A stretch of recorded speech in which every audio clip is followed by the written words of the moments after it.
दरम्यान डॉक्टर गौरी यांचा पती अनंत गर्जे हा भाजप नेत्या पंकजा मुंडेंसाठी काम करतो, त्यामुळे या प्रकरणात राजकीय हस्तक्षेप होईल का असाही सवाल उपस्थित होतोय। दरम्यान अनंतनं फरार होण्यापूर्वी पंकजा मुंडेंनाही फोन केला होता। त्यानं पंकजा मुंडेंबरोबर काय संवाद साधला आणि अनंत स्वतःला निर्दोष म्हणवतोय तर तो पोलिसांपासून का पळतोय, पाहूया एक रिपोर्ट।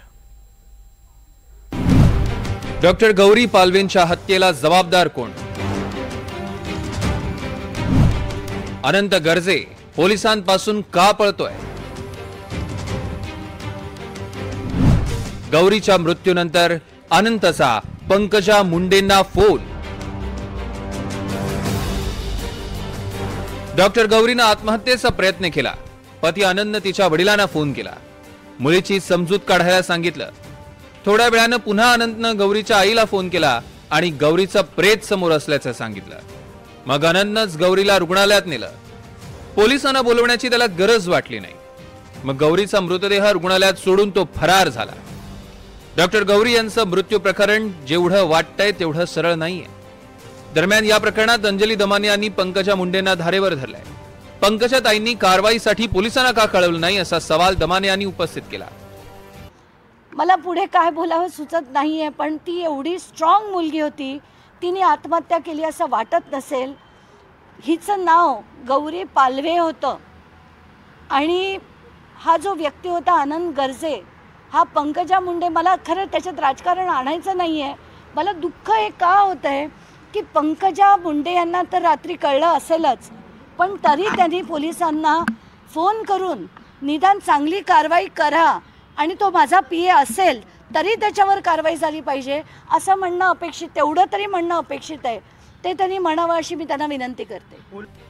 डॉक्टर गौरी यांच्या मृत्यूनंतर अनंत गर्जे फरार झालाय, पण फरार होण्याआधी त्याने पंकजा मुंडेंना फोन केल्याची माहिती समोर आली आहे। खुद्द पंकजा मुंडे यांनीच अनंतने फोन केल्याचं सांगितलं।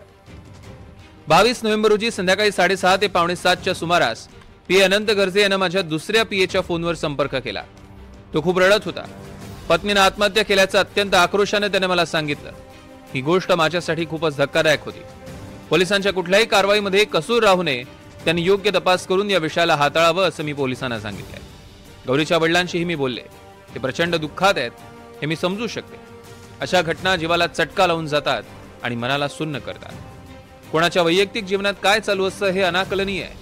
अचानक अशी धक्कादायक घटना घडल्यानं मलाही अस्वस्थ वाटतंय असं पंकजा मुंडेंनी म्हटलं। डॉक्टर गौरी गर्जे यांच्या मृत्यू प्रकरणात पंकजा मुंडेंचा काहीच संबंध नाही, गौरीच्या कुटुंबियांनीही हे स्पष्ट केलंय।